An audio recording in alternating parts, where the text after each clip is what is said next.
Let's talk about basic string operations and methods in Python. So one of the first things we might want to do with a string is check its length or find out how many times a particular character or word appears in it. So I'm just going to create a text and assign it to hello Python programming is fun. And now let's look at how to count the total number of characters. So I'm going to assign length is going to be the len of text. And now we're simply just going to print total characters is going to be the length variable. So len text returns the total number of characters in text, including spaces and punctuations. So if I were to go ahead and type in python main.py to run this, it's going to print total characters plus the length, which is going to be 33. And that's how many characters are in the sentence. And now let's go ahead and look at how to count occurrences of a substring. So I'm simply just going to create a variable called count underscore p is equal to the text.count, and I'm going to look for p. And then we're going to print occurrences of p colon, and then I'll put a comma and put in the variable count p. And now when I go ahead and print this, it's going to say there is only one p. And that's because the p only appears once, which is in programming. And yes, it is lowercase, and that's exactly what we're looking for. Or if I were to change this to something like O, I'll leave the variable as count p, but it'll say 3. There are 3 lowercase o's, which is in hello, Python, and programming. So let me go ahead and change this back to p. And now let's look at the index. And now let's find the index of the first occurrence of a substring. So I'm going to type a variable called index programming is equal to text.find.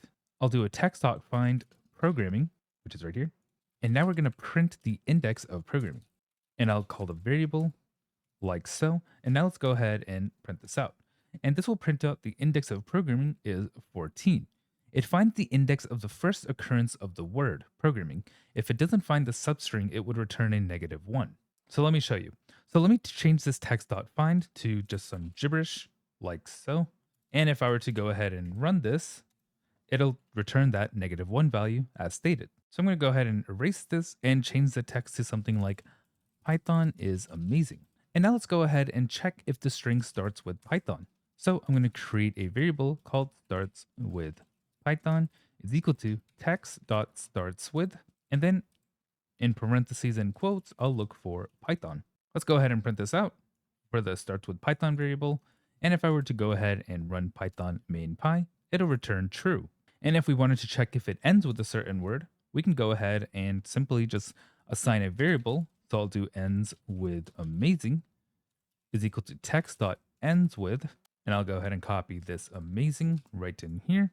And I can simply print out ends with amazing and then call the variable. And when I run this, it will return true as well.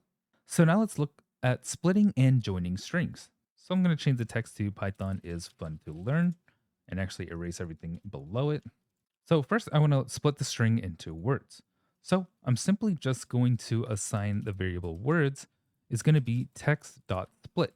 And now let's go ahead and print words to see what happens. So when I print this out, it'll split all of these into its own word in an array.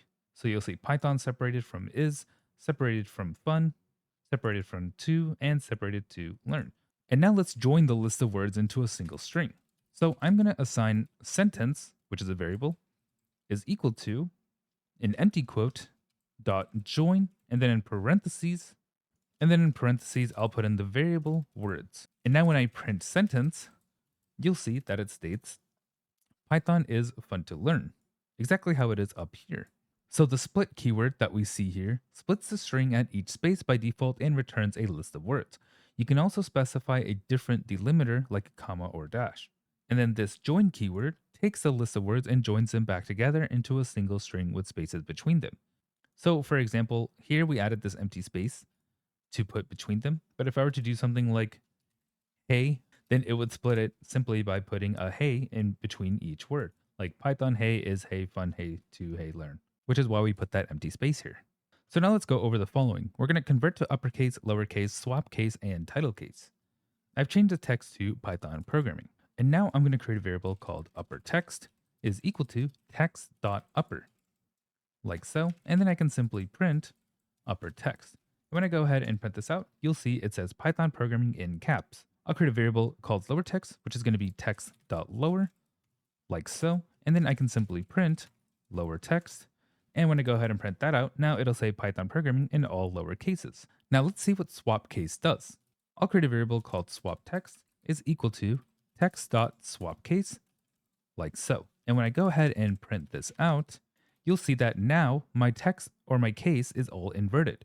So it's lowercase p, where we have uppercase here, and then the rest of Python is now uppercase, whereas over here, and the rest of Python is now uppercase, and then we have lowercase p in programming, and it just inverts the casing that we have assigned originally.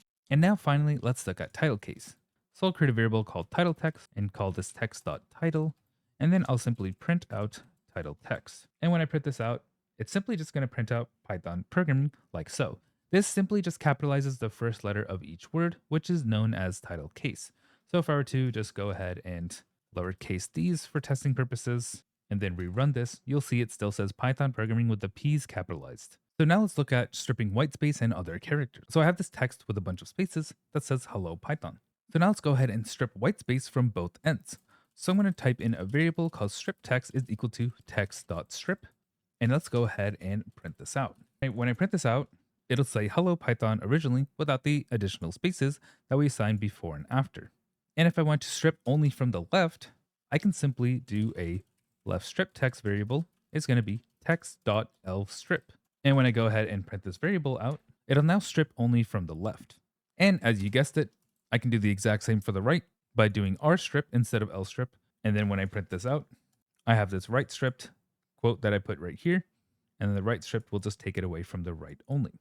So let me actually show the left one again, and you'll see that now this variable will be right up against where it says left stripped, like so. And let's say I wanted to strip specific characters. I'll create a variable called text with stars is equal to star star star hello Python star star star. Now I'm going to create strip stars, which is a variable, is going to be text with stars dot strip, and we're just going to strip whatever's in the quote here, which is going to be the asterisk. And when we go ahead and print this out, we'll just simply get a regular hello Python. And now let's look at how to replace parts of a string. So I have this text called I love Python programming, and I'm simply going to create a variable called new text is equal to text.replace, and I'm going to tell it what to replace, which is going to be Python, and then I'm going to add another quote, what to replace it with, which is going to be JavaScript. So now I'll print new text, and this will simply print I love JavaScript programming instead of Python as shown here. So let's take a look at this. The dot replace function will replace the first argument with the second argument. Every occurrence of Python is going to be replaced in the text with JavaScript. And now, last but not least, let's go ahead and look at some methods that check for specific type content. And now let's look for checking string content. And now let's look at some methods that check for specific types of content in a string, like whether it contains only letters, digits, or alphanumeric characters. So I created this text and I've assigned it to Python 3. And now let's look over the following. So we're going to check if all characters are alphabetic, alphanumeric, and just digits. So I'll create a variable called isAlpha is equal to text.isAlpha, like so. And when I go ahead and print this isAlpha, it's simply going to print out false because we have a number 3 in our text. But if I were to go ahead and erase this and rerun it, it's going to come out as true. I'll put that 3 back like so. And now let's check if all characters are alphanumeric, which is letters and numbers. So I'm going to create a variable called isAllNum is equal to text.allNum. And then we're simply going to print isAllNum like so. And now this will come out as true because we do have letters and numbers. And this should really be letters or numbers, I guess, because if I got rid of the 3, it's not checking specifically for both, but because it can be letters as well, it can be numbers as well, and it'll print out true no matter what for this one. It can be letters only, numbers only, or letters and numbers. So I'll go ahead and put that Python 3 back like so. And finally, let's check if all characters are digits. So I'll create a variable called onlyDigits is equal to 1, 2, 3, 4, 5 dot isDigit. And then I'll go ahead and print onlyDigits. And this will print out true because 1, 2, 3, 4, 5 is onlyDigits. But if I were to change this to something like ASD 2, 3, 4, so on, it'll print out false because we do have a couple letters in here. And that's it for today's lesson on basic string operations and methods. Thanks for watching Code of the Road. Like, subscribe, and I'll see you in the next Python tutorial.